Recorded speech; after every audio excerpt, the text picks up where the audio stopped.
বিশ্ব কি আজ রাতেই প্রবেশ করতে যাচ্ছে তৃতীয় বিশ্বযুদ্ধের ভয়াবহ অধ্যায়ে? মধ্যপ্রাচ্যের আকাশ এখন মৃত্যুপুর। একের পর এক যাত্রীবাহী বিমান মাঝপথ থেকে ফিরে যাচ্ছে, কারণ পাইলটরা রাডারে দেখতে পাচ্ছেন সামনে অপেক্ষা করছে এক জীবন্ত নরক। ইরান এবার আর কোনো রাগঢাক রাখেনি। তারা হরমুজ প্রণালীর দিকে ভাসিয়ে দিয়েছে তাদের ঘাতক ফতেহ ও গাদির সাবমেরিন, যা যে কোনো মুহূর্তে সাগরের তলদেশ থেকে প্রলয়ঙ্কারী আঘাত হানতে প্রস্তুত।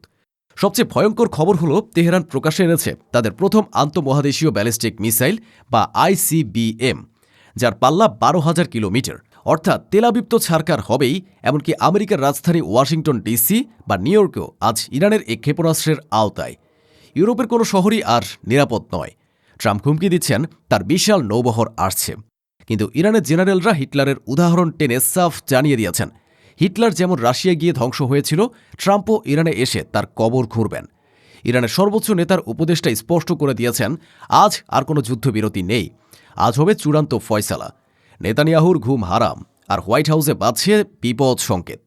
তাহলে কি আজ রাতেই শুরু হতে যাচ্ছে সেই ফাইনাল ব্যাটল বা চূড়ান্ত যুদ্ধ, যা মধ্যপ্রাচ্যের মানচিত্র চিরতরে বদলে দেবে? কেন KLM থেকে শুরু করে ব্রিটিশ, ফ্রেঞ্চ এবং কানাডিয়ান সব এয়ারলাইন্স ভয়ে তাদের ফ্লাইট বাতিল করছে? কেন ইসরায়েলের আকাশসীমা হঠাৎ করে সম্পূর্ণ বন্ধ করে দেয়া হলো? কিভাবে ইরান এত দ্রুত এমন এক ICBM তৈরি করল, যা আটলান্টিক পাড়ি দিয়ে খোদ নিউ ইয়র্কে আঘাত হানতে সক্ষম? এর পেছনে কি রাশিয়ার কোনো গোপন প্রযুক্তি বা সিক্রেট ডিল কাজ করছে?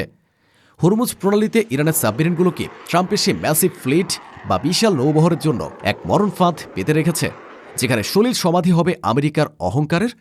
আর তুরস্কের পররাষ্ট্রমন্ত্রী কেন নিশ্চিত করলেন যে হামলা আমেরিকা নয়, ইসরায়েলি করবে? নেতানিয়াহু কি তবে নিজের পতন জেনেও এক আত্মঘাতী সিদ্ধান্ত নিতে চলেছেন? এসব প্রশ্নের উত্তর জানতে ভিডিওটিতে একটি লাইক দিয়ে শেষ পর্যন্ত আমাদের সাথেই থাকুন, কারণ আজকের ভিডিওর প্রতিটি তথ্য আপনার লোম খাড়া করে দেবে। পরিস্থিতি কতটা ভয়াবহ তা বোঝা যায় আকাশের দিকে তাকালে। গত কয়েক ঘণ্টায় মধ্যপ্রাচ্যের আকাশে এক অদ্ভুত দৃশ্য দেখা গেছে। ফ্রান্স, ব্রিটেন, জার্মানি এবং কানাডার মতো দেশের এয়ারলাইন্সগুলো ইসরায়েল এবং গালফ দেশগুলোতে তাদের সব ফ্লাইট বাতিল ঘোষণা করেছে। এমনকি যেসব বিমান মাঝ আকাশে ছিল, তাদের মাঝপথ থেকেই ইউটার্ন নিয়ে ফিরে গেছে। KLM রয়্যাল ডাচ এয়ারলাইন্স জানিয়েছে, পরবর্তী নির্দেশ না দেওয়া পর্যন্ত তারা এই রুটে আর কোনো বিমান চালাবে না। সিভিলিয়ান বা যাত্রীবাহী বিমানগুলো যখন পালাচ্ছে, ঠিক তখনই রাডারে ধরা পড়েছে আরেক ভয়ঙ্কর চিত্র। গত 36 ঘণ্টায় আমেরিকা ও ব্রিটেনের ডজন ডজন ভারী সামরিক পরিবহন বিমান বা কার্গো প্লেন মধ্যপ্রাচ্যের দিকে ছুটে আসছে। বিশেষজ্ঞরা বলছেন এটি কোনো রুটিন মুভমেন্ট নয়, এটি একটি ফুল স্কেল ওয়ার বা সর্বাত্মক যুদ্ধের লজিস্টিক প্রস্তুতি। তুরস্কের পররাষ্ট্রমন্ত্রী হাকান ফিদান একটি বিস্ফোরক তথ্য ফাঁস করেছেন। তিনি নিশ্চিত করেছেন যে ইরানের উপর হামলার প্রস্তুতি নিচ্ছে খোদ ইসরায়েল, আমেরিকা নয়। তার এই বক্তব্যের পরপরই ইসরায়েলের আকাশ সীমা সম্পূর্ণ বন্ধ বা ক্লোজড ঘোষণা করা হয়েছে। তেল আবিবের বেন গুরিয়ান এয়ারপোর্টে এখন ভুতুরে নিস্তব্ধতা। এটি সাধারণ কোনো সতর্কতামূলক পদক্ষেপ নয়, এটি যুদ্ধের দামামা। ইসরায়েল জানে ইরানের পাল্টা আঘাত থেকে তাদের কোনো বিমানবন্দরই রক্ষা পাবে না। কিন্তু ইসরায়েল বা আমেরিকা যা ভাবছে, ইরান তার চেয়েও কয়েক ধাপ এগিয়ে। গোয়েন্দা রিপোর্টে বলা হয়েছে, আজ রাতে সম্ভাব্য হামলার আগেই ইরান তাদের নৌবাহিনীর সবচেয়ে ভয়ঙ্কর অস্ত্র ফাতেহ এবং গাদির ক্লাসের সাবমেরিনগুলোকে পারস্য উপসাগরের গভীরে মোতায়েন করেছে, বিশেষ করে হরমুজ প্রণালীর সেই সরু পথে, যা বিশ্বের তেলের পাইপলাইন। ইরান ঘোষণা দিয়েছে, যদি তাদের উপর একটিও বোমা পড়ে, তবে হরমুজ প্রণালী চিরতরে বন্ধ করে দেওয়া হবে। ট্রাম্প হুমকার দিয়ে বলেছেন, আমাদের বিশাল নৌবহর বা ম্যাসিভ ফ্লিট আসছে। কিন্তু সমরবিদরা বলছেন, এই সরু প্রণালীতে আমেরিকার বিশাল বিমানবাহী রণতরীগুলো ইরানের ছোট ছোট দ্রুতগতির সাবমেরিন এবং স্পিডবোটের কাছে সহজ টার্গেট বা সিটিং ডাকে পরিণত হবে। এর চেয়েও বড় চমক হল ইরানের নতুন মিসাইল। তেহরান তাদের কায়েম 105-এর মতো দেখতে একটি নতুন ICBM-এর ভিডিও ফুটেজ প্রকাশ করেছে, যার রেঞ্জ বা পাল্লা 12,000 কিলোমিটার। অর্থাৎ তেহরান থেকে নিউ ইয়র্কের দূরত্ব মাত্র 6,000 মাইল এবং ওয়াশিংটনের দূরত্ব 6,600 মাইল। সবই এখন ইরানের হাতের মুঠোয়। এতদিন আমেরিকা ভাবত তারা সাগরের ওপারে নিরাপদ, কিন্তু ইরান সেই মিথ ভেঙে চুরমার করে দিয়েছে। ইউরোপের প্রতিটি রাজধানী এখন ইরানের টার্গেটে। এটি এখন আর আঞ্চলিক সংঘাত নয়, এটি এখন গ্লোবাল থ্রেট। তবে শুধু আকাশ বা সাগর নয়, যুদ্ধের দামামা বাজছে অদৃশ্য সাইবার জগতেও। আন্তর্জাতিক গোয়েন্দা সংস্থাগুলোর রিপোর্ট অনুযায়ী গত 24 ঘণ্টায় ইসরায়েলের ব্যাংকিং সিস্টেম, বিদ্যুৎ সরবরাহ কেন্দ্র এবং সরকারি ওয়েবসাইটগুলোতে একযোগে হাজার হাজার সাইবার হামলা চালানো হয়েছে। হ্যাকাররা তেল আবিবের ট্রাফিক সিগন্যাল সিস্টেম হ্যাক করে পুরো শহরকে অচল করে দিয়েছে। ধারণা করা হচ্ছে এটি ইরানের বিখ্যাত সাইবার আর্মি বা শহীদ কাভিনী গ্রুপের কাজ। তারা যুদ্ধের আগেই ইসরায়েলকে ডিজিটাল ব্ল্যাকআউটের দিকে ঠেলে দিচ্ছে। নেতানিয়াহুর সরকার যতই বলুক তারা নিরাপদ, কিন্তু খোদ ইসরায়েলি মিডিয়ায় স্বীকার করছে যে তাদের ডিজিটাল আয়রন ডোম ভেঙে পড়েছে। এর চেয়েও ভয়ঙ্কর খবর হলো ইরানের আন্ডারগ্রাউন্ড মিসাইল সিটি বা মাটির নিচের ক্ষেপণাস্ত্র শহরগুলো নিয়ে। উপগ্রহ চিত্রে দেখা গেছে ইরানের জাগ্রস পর্বতমালার গভীরে থাকা বাংকারগুলোর দরজা খুলে দেওয়া হয়েছে। সেখান থেকে বেরিয়ে আসছে শত শত লঞ্চার। এই মিসাইল সিটিগুলো মাটির এত গভীরে অবস্থিত যে আমেরিকার সবচেয়ে শক্তিশালী বাংকার বাস্টার বোমাও সেখানে পৌঁছাতে পারবে না। অর্থাৎ আমেরিকা বা ইসরায়েল যদি উপর থেকে হামলা করেও ইরানের পাল্টা আঘাত করার ক্ষমতা 100% অক্ষত থাকবে। রাশিয়ার প্রেসিডেন্ট ভ্লাদিমির পুতিনও এই উত্তেজনার আগুনে ঘি ঢেলেছেন। ক্রেমলিন থেকে এক গোপন বার্তায় ওয়াশিংটনকে সতর্ক করে বলা হয়েছে যে ইরানের উপর হামলা মানে রাশিয়ার জাতীয় নিরাপত্তার উপর হামলা। গোয়েন্দা সূত্র বলছে রাশিয়া তাদের S-400 মিসাইল সিস্টেমের রাডার ডেটা ইরানের সাথে শেয়ার করছে। এর ফলে ট্রাম্পের ফ্লিট বা ইসরায়েলের F-35 বিমানগুলো টেক অফ করার সাথে সাথেই ইরানের স্ক্রিনে ধরা পড়ে যাবে। এটি পশ্চিমা বিশ্বের জন্য এক বড় ধাক্কা, কারণ তারা ভেবেছিল ইরান একা, কিন্তু এখন দেখছে তাদের সামনে দাঁড়িয়ে আছে এক শক্তিশালী ইউরেশিয়ান জোট। তুরস্কের ভূমিকাও এই সমীকরণে অত্যন্ত গুরুত্বপূর্ণ।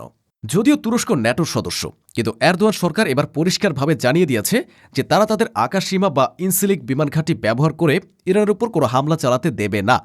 এটি পেন্টাগনের যুদ্ধ পরিকল্পনায় এক বড় বিপর্যয়, কারণ তুরস্কের ঘাঁটি ছাড়া মধ্যপ্রাচ্যে কোনো বড় অপারেশন চালানো আমেরিকার জন্য লজিস্টিক্যালি প্রায় অসম্ভব।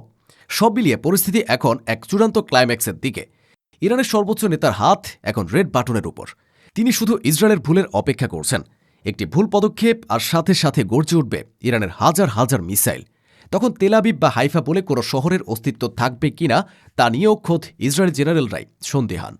এই উত্তপ্ত পরিস্থিতির মধ্যেই রাশিয়া দিয়েছে এক গেম চেঞ্জিং ঘোষণা। আমেরিকা যখন ইরানকে নতুন করে নিষেধাজ্ঞার হুমকি দিচ্ছে, ঠিক তখনই মস্কো সাফ জানিয়ে দিয়েছে তারা আমেরিকার কোনো নিষেধাজ্ঞা তোয়াক্কা করে না। তারা ইরানের সাথে তাদের বাণিজ্যিক এবং সামরিক সম্পর্ক অব্যাহত রাখবে। ক্রেমলিনের এই বার্তা ওয়াশিংটনের গালে এক চপেটাঘাত। এর মানে হলো যুদ্ধে ইরান একা নয়, ভ্লাদিমির পুতিনের রাশিয়া তাদের ছায়া হয়ে পাশে আছে। ইরানের সর্বোচ্চ নেতা আয়াতুল্লাহ আলী খামেনির সিনিয়র উপদেষ্টা ইয়াহিয়া রহিম সাফাবি যুদ্ধের শেষ হুঁশিয়ারি উচ্চারণ করেছেন। তিনি বলেছেন আসন্ন যুদ্ধই নির্ধারণ করবে এ সংঘাতের ভাগ্য। এটি হবে ফাইনাল ব্যাটেল। তিনি আরও যোগ করেন, দ্বিতীয় বিশ্বযুদ্ধে হিটলার যেমন রাশিয়া আক্রমণ করে নিজের পতন ডেকে এনেছিল, ট্রাম্প বা ইসরায়েল যদি ইরানে হামলা করে তবে তাদের পরিণতি হবে আরও ভয়াবহ। ইরানি সেনাবাহিনীর একজন শীর্ষ কর্মকর্তা জানিয়েছেন তাদের সেনাবাহিনী এখন হাইয়েস্ট লেভেল অফ রেডিনেস বা সর্বোচ্চ সতর্ক অবস্থায় রয়েছে। এবং সবচেয়ে গুরুত্বপূর্ণ কথাটি হল এবার কোনো যুদ্ধবিরতি বা সিজ ফায়ার হবে না। অর্থাৎ যুদ্ধ শুরু হলে তা শেষ হয় ইসরায়েলের পতনে, না হয় ইরানের বিজয়ে। মাঝখানে কোনো পথ খোলা নেই। ডোনাল্ড ট্রাম্প তার স্বভাবসুলভ ভঙ্গিতে ইরানকে সতর্ক করে বলেছেন আকাশের দিকে তাকিয়ে থাকো, কিন্তু বাস্তবতা হল ইরানের আকাশ প্রতিরক্ষা ব্যবস্থাও এখন দুর্ভেদ্য। চীন এবং রাশিয়ার আধুনিক রাডার সিস্টেম দিয়ে তারা তাদের আকাশকে মুড়িয়ে রেখেছে। ট্রাম্পের ফ্লিট যদি মিসাইল ছুড়েও তবে তা ইরানে পৌঁছানোর আগেই হয়তো ধ্বংস হয়ে যাবে। উল্টো দিকে ইরানের সাবমেরিনগুলো সাগরের নিচে ওঁত পেতে আছে। ট্রাম্পের ফ্লিট হরমুজে ঢোকার চেষ্টা করলেই তারা একযোগে টর্পেডো হামলা চালাবে। তখন সেই বিশাল রণতরীগুলো পালানোর জায়গাও পাবে না। আমেরিকা হয়তো ভিয়েতনাম বা আফগানিস্তানের কথা ভুলে গেছে, কিন্তু ইরান তাদের মনে করিয়ে দিতে প্রস্তুত যে পারস্য উপসাগর তাদের নিজস্ব এলাকা, আর এখানে তারাই রাজা। ঘড়ির কাঁটা এখন টিকটক করছে। আজ রাত্রি হয়তো ইতিহাসের পাতায় লেখা থাকবে সেই রাত হিসাবে যেদিন তৃতীয় বিশ্বযুদ্ধের সূচনা হয়েছিল। ইসরায়েল কি সত্যি আত্মঘাতী হামলা চালাবে, নাকি ইরানের আইসিবিএম দেখে পিছু হটবে? বিমান ফিরছে, সাবমেরিন ডুবছে, আর মিসাইল তাক করা আছে। বারুদের স্তূপে এখন শুধু একটি স্পুলিংয়ের অপেক্ষা। দর্শক, আপনাদের কি মনে হয় ইরানের এই নতুন আইসিবিএম মিসাইল কি আমেরিকাকে পিছু হটতে বাধ্য করবে, নাকি ইসরায়েল তাদের গোয়ার্তুমি বজায় রেখে নিজেদের ধ্বংস ডেকে আনবে? আজ রাতে কি মহাপ্রলয় শুরু হতে পারে? আপনার মূল্যবান মতামত কমেন্টে জানান। ভিডিওটি ভালো লাগলে লাইক দিন এবং শেয়ার করে সবাইকে সতর্ক করে দিন। দেখা হবে যুদ্ধের ময়দান থেকে পরবর্তী আপডেটে। ততক্ষণ পর্যন্ত আল্লাহ হাফেজ।